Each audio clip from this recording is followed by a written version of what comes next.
Good morning, everyone. I am Molly Starback, Director of the Duke Office of Postdoctoral Services, and we are pleased to welcome you to our very first new faculty Zoom.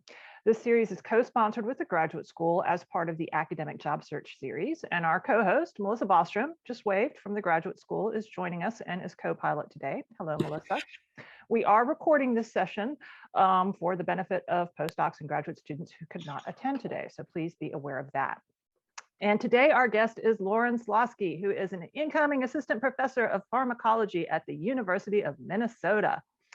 Lauren is a postdoc, currently a postdoc in cell biology, and she is also one of our most outstanding DUPA members who's come up with a lot of great ideas to benefit the postdoctoral community. And Lauren will begin her role at UMN in November 2021. What are they, the Bruins or the Bears, the UMN? Golden Gophers. Golden Gophers. That's good. I like that better than Bears or Bruins. So Lauren, thank you so much. And as everyone knows, we have this formatted with 5 questions. We also have a couple of bonus questions that were submitted in the registration. So if we have time, we'll get to those. But we'll start with our first questions. So Lauren, could you tell us a bit about your institution, your new institution, and your responsibilities there as a new assistant professor? Yeah, definitely. Well, Molly, again, thank you to you and Melissa for having me today, and thank you all for tuning in. I was saying that I feel like I faced some challenges during my job search, so I hope I can share something that may be of use to you all. I'll be starting this fall in November in the Department of Pharmacology at University of Minnesota Medical School in the Twin Cities. The University of Minnesota is a public land grant university, and it's actually quite large. It has more than 50,000 students, so one of the top 10 largest schools in the US. My primary responsibility there in the Department of Pharmacology will be to develop an independent and externally funded research program. I'm being given 2 years of protected time to develop this program, and after that period, teaching and service responsibilities will increase. Teaching will include undergraduate, graduate, and medical students up to, over a period of about 4 years, 20 to 30 contact hours a year. And in addition to teaching, there's a little bit of a service component, which will include serving on departmental committees, institutional committees, and then student committees for graduate students, is what it's going to look like, I anticipate. Wow. Okay, great. That sounds like a super job.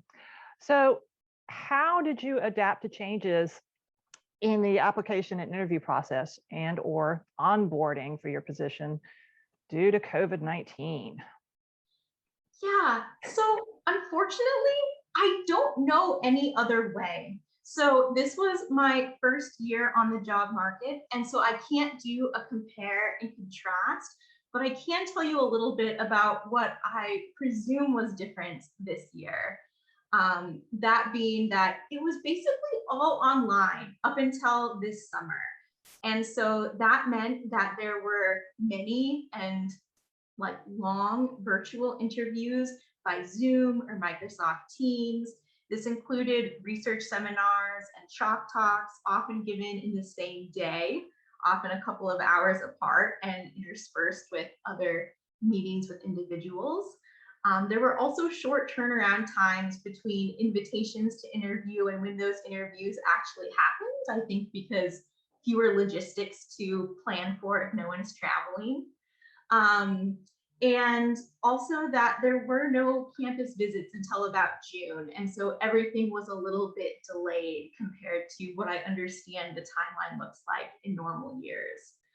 And so again, I didn't know how to adapt because I didn't know it before, but I tried to be really on this virtual communication. So respond to emails properly, be available for phone calls and Zooms, and have as much contact as possible without actually ever being in person, oftentimes until even offers were given before you were there in person. So challenging, I think, on both sides to really get to know each other and then what the position would be like.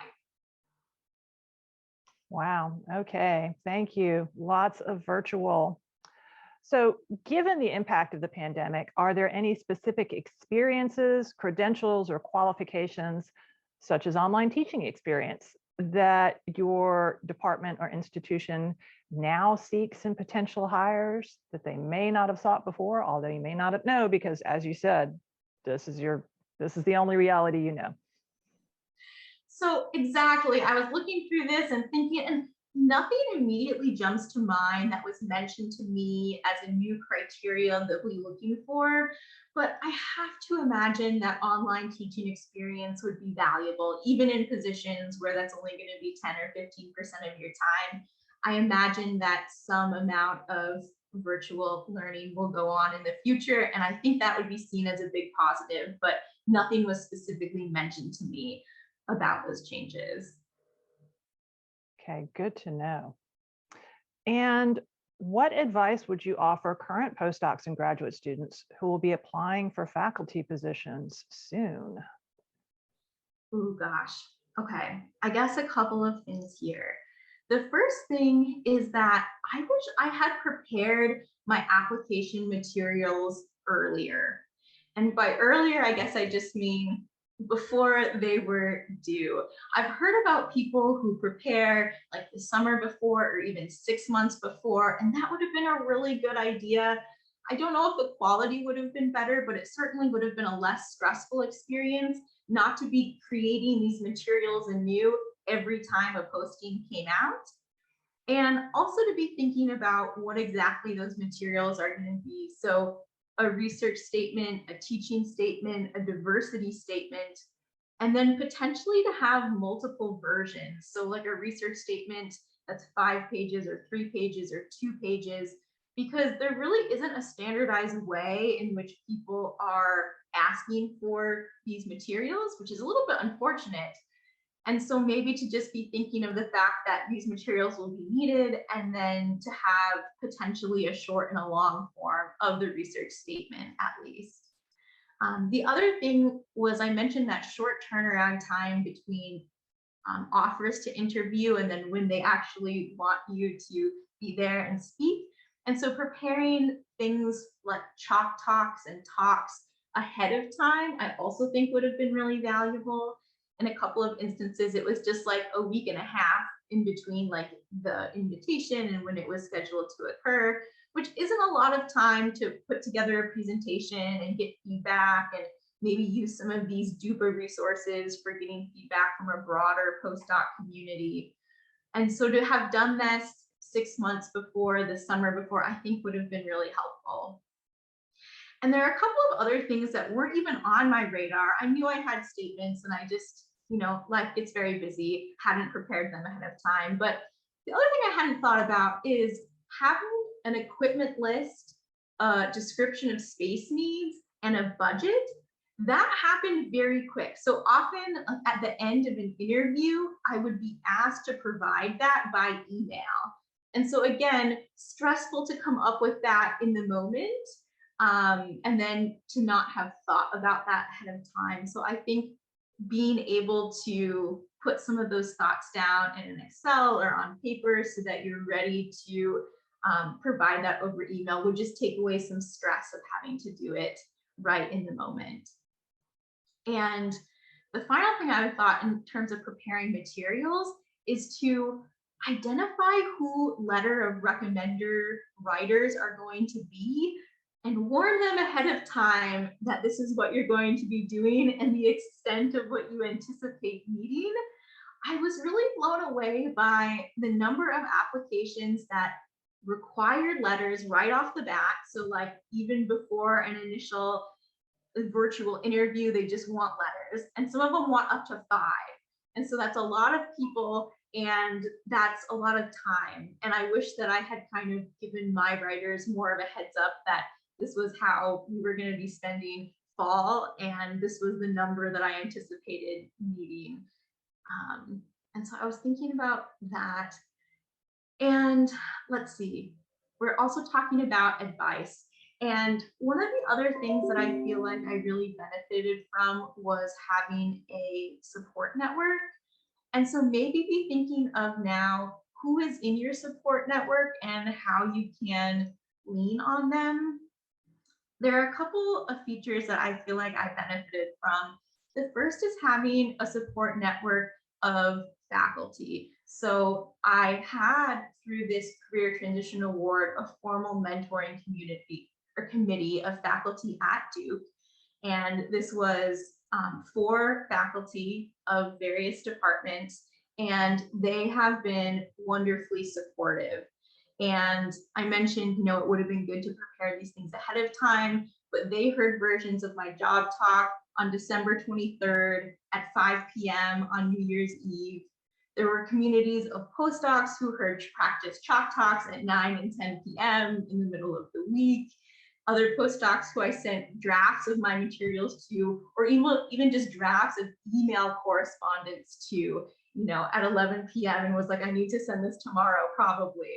And so to find those people that that you can rely on to give you critical feedback, and then to incorporate that feedback once they give it, was really, really helpful. And so I'm really grateful for all of that kind of support.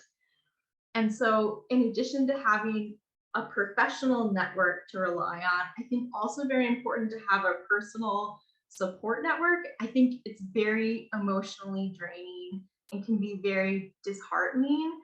And I don't know about many of you, but I didn't know anyone personally who did one of these. I did like a broad national search of R1 universities, and to talk to other people who had gone through that and had versions of these materials, I just didn't know anyone personally who had done that. And so I wanted to say, if you guys are in that same situation, now you do, please contact me. I would be happy to share materials, or if you need someone to vent to, or you want another set of eyes on yours, please let me know, because I really benefited from people who were very generous with their time, and I would definitely like to pay it forward. And so please think of me as you're putting those things together. Wow, Lauren, thank you so much. That is amazing advice, and I agree with every word. I would also like to add that I'm happy to look over postdocs' research statements, teaching statements, et cetera, et cetera. Graduate students can find the same service at the Career Center.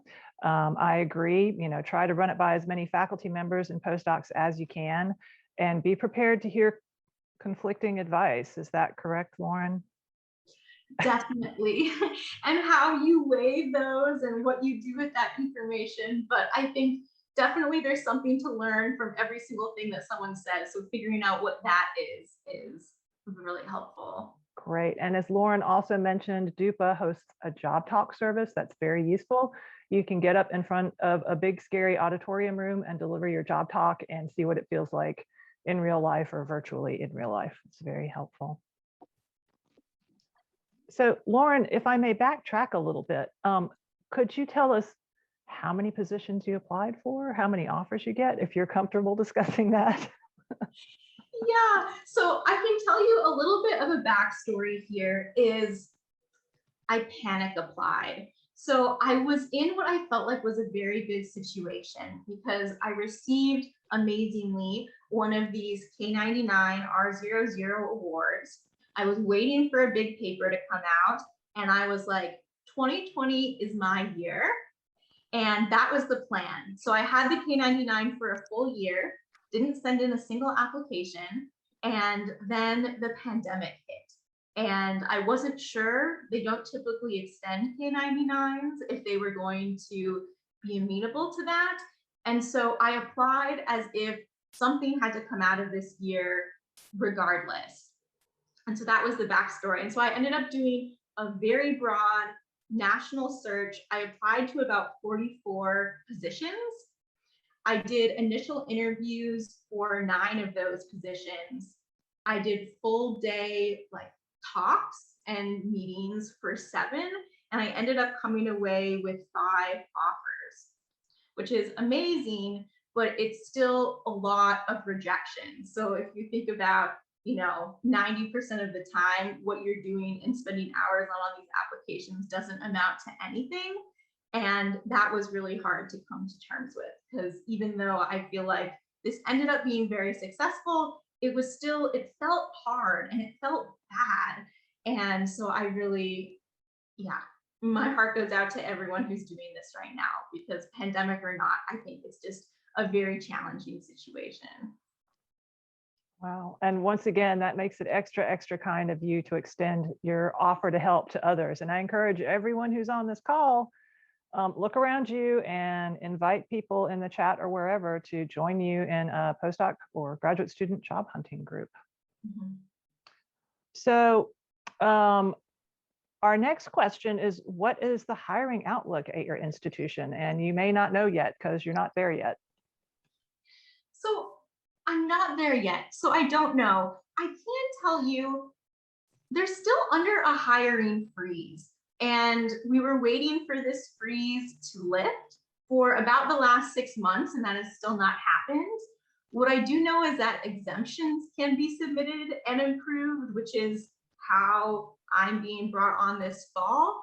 But I feel like definitely not a return to normalcy. Last time I looked, which was I think a couple of weeks ago, they were still under this freeze.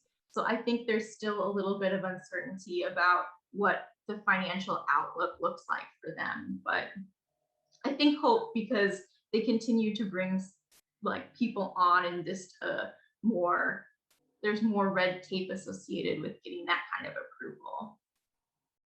Okay, understood. So a question that was submitted in advance is, what were the biggest challenges you faced when applying for a faculty position? And can you share your experience regarding the startup package and negotiations? Yeah, so I feel like the biggest challenge I faced was honestly staying positive and optimistic. Like I said, it felt bad, and I think that was really difficult to persevere and keep putting in applications even when the majority are met with actually silence rather than rejection, just silence. And so I think that was really hard, just being, mentally in the game and having the kind of optimism you need to write a new cover letter 44 times. The other thing later that I found to be really challenging, and I think maybe particularly because of this pandemic, is having multiple searches who are operating on different timelines.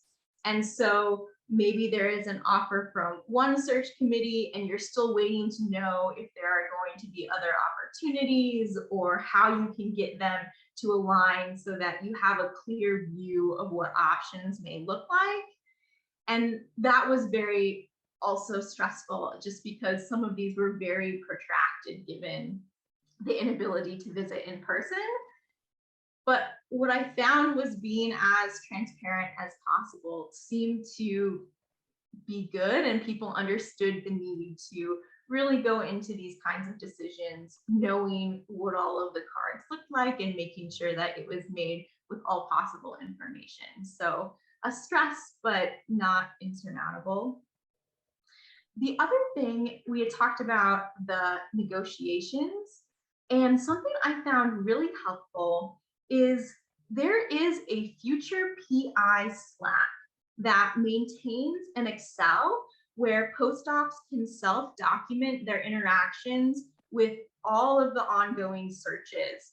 This seems to be particularly biomedical focused, but you can see interactions with, like, through emails or interviews or offers, and people will document negotiations in terms of what they're asking for and what they were offered and what they ended up accepting. And that was exceptionally helpful because, I mean, I just was going through this for the first time, and knowing where to set those expectations was incredibly helpful. The other thing that I found was people would tell you, or they told me a lot, to ask for what you need in terms of a startup, because I think everyone wants you to be successful and they want you to have the resources you need to succeed. And so to help them identify what that looks like for you. And so to be able to, again, have that budget to support why you're asking for what you're asking for is exceptionally helpful. And so to have a well-reasoned startup, I think, would be seen as a positive. And the other thing is that it seemed like there was also an understanding that you also want to be looking out to making sure you're in the best possible situation. And so if you're offered a better package somewhere else, you can let other people know. And like in some situations, they could like match that if they think that that would help make their offer more competitive. And so I think those are my thoughts on that. Mostly, oh, I see the future PI Slack got put there. Yeah, knowing what other people are asking for and getting was very helpful. That is good advice. Thank you. And let me point out, maybe Melissa can point this link too. Pre-pandemic, we would hold panel discussions on writing your application documents, interviewing, and negotiating. And many years of those are archived on the postdoc services graduate school YouTube website. So I encourage everyone to watch those videos. And I'd watch them all because the panelists say different things every time. So, and it's all very helpful. And the academic job search series website also has a list of resources. There's a free Burroughs welcome book you can download that discusses how to put together a list of equipment for a lab and things like that. So that's a useful, and I can't remember the name of it, Melissa. I know we both had offices full of it back in the day. But if you go to the Burroughs Welcome Fund and look under their resources, it's there. Okay, and our next questions, and I think you've kind of already answered this. What might you do differently to better prepare for the academic job search if you were going to do it again? So prepare earlier to make it easier on myself and those who were unlucky enough to be in what I deemed my support network. And then also, I don't know, just to be more zen about it and not take things so personally. I don't know if that is a possible thing that you can control, but just, I think, to be a little bit more accepting that what is going to happen is going to happen and not be so emotionally invested early on in some of these processes.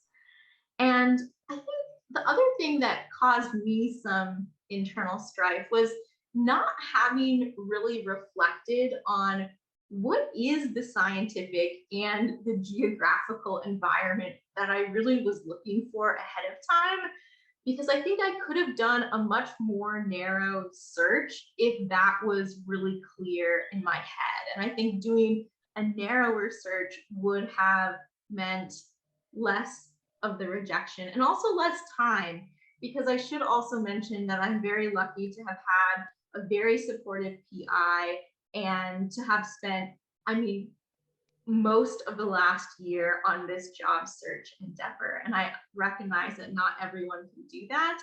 And so I think having a clear vision in my mind of what it was I was looking for and really narrowing in on those opportunities would have maybe led to the same outcome with less effort.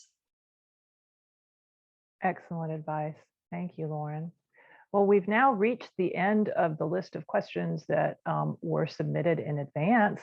So if anyone would like to unmute themselves and ask a question or post it in the chat, I see we have one question from Caroline. Was your big paper published by the time you applied? It was.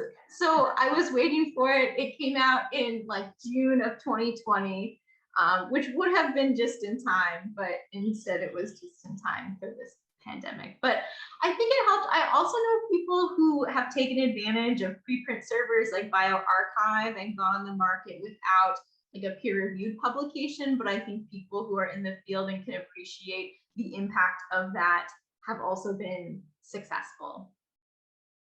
Good to know. Does anyone have a question for Lauren? Yeah, I do have a question.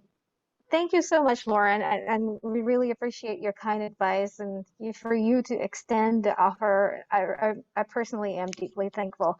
One question that I have is that did you apply for jobs or positions that are posted, or did you try to like network, like basically send out like emails and contacting people prior to your application? So I did both. I did a lot of cold emailing also, none of that came to anything. I got a lot of people who were encouraging and regretful. I'm not sure if it had been a different, world situation given the pandemic, if they would have panned out better. But yes, definitely did emailing as well, but nothing that came to fruition resulted from those emails, other than a couple of nice conversations. So not bad. And do we have one more question? Sorry, Molly. Just a follow-up question on that. So when you decide to apply for a position, I'm wondering like what criteria do you use to kind of like determine if the match is exactly, like what your interest is aligned with, or did you do like a broad search, anything that is remotely interesting and or interested to you or somewhere along the research line? How do you determine and balance that picking the right position to apply to versus aligning it with your own research interests and what you envision your future lab's going to be like?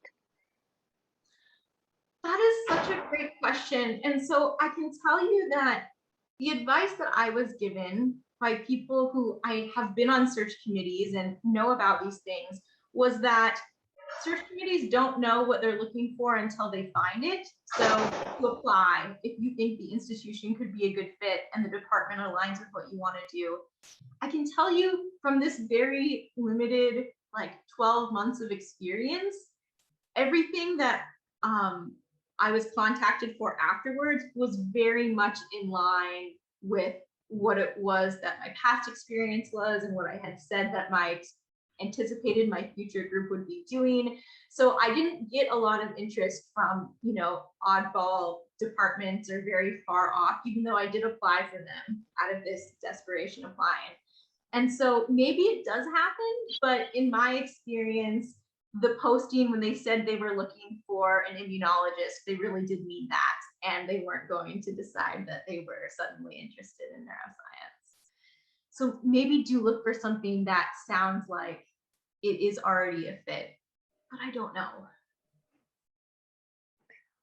All right, do we have other questions for Lauren? We have a few more minutes.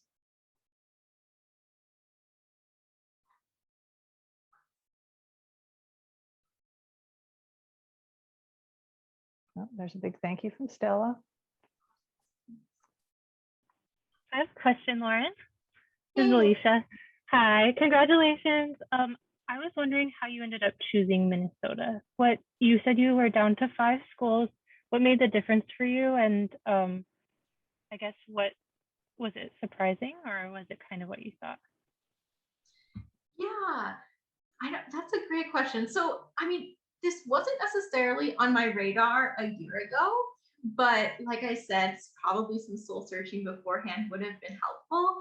I think what really attracted me was the scientific community there, and then also the kind of lifestyle you can have.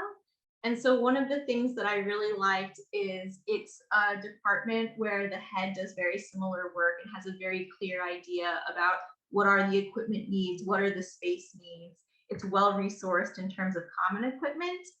And there's also a lot of state support. So I have been working in this area of addiction biology, and the state has put up funding to create like a medical discovery team on addiction is what they're calling it. And so there's really a community, and in a lot of cases of younger investigators who are looking at similar questions in different ways and really attracted to the idea of being where it feels like the action in this field is at the moment. Like they're really trying to build this as an area of strength, and it would just be exciting to be able to walk down the hall and have conversations with these people as opposed to jump on a Zoom.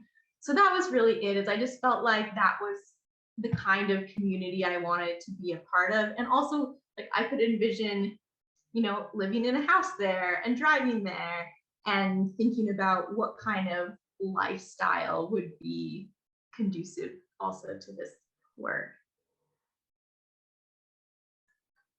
And we had a question posted in the chat. How did having a K99 R00 help or maybe not help with your application? I think it for sure helped. no one like came out and said that, but I think that it is helpful. I had spoken to other people who have other kinds of funding, and in general, I think that in looking for positions where you're going to be expected to support a significant part of your own salary with external funding, to have some kind of a record would be helpful.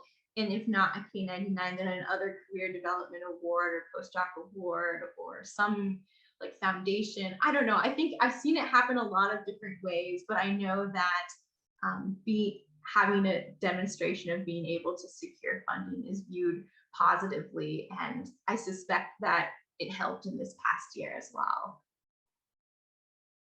Good, thank you. And our final question, since we've reached the end of our time, I've heard that having a presence on academic Twitter can be helpful with getting noticed by search committees. Did you find your social media presence to play a role in your search? So maybe I was a science Twitter holdout until like April of 2020, when I realized that much of this networking was going to move online. And I have found it helpful both in finding out about positions before they may be posted on something like the future PI Slack Excel, and also just, I mean, watching the interactions of others.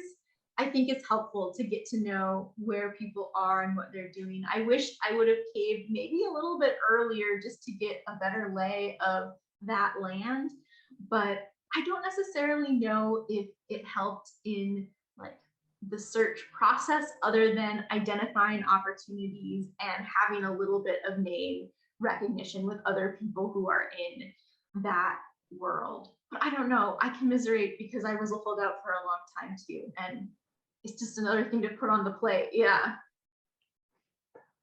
All right, well, we've reached the end of our time. Let's all give our warmest thanks and a big round of applause to Dr. Lauren Slosky, our new incoming professor, University of Minnesota Golden Gophers. Is that right? All right, thank you everyone, and we hope to see you for our next session.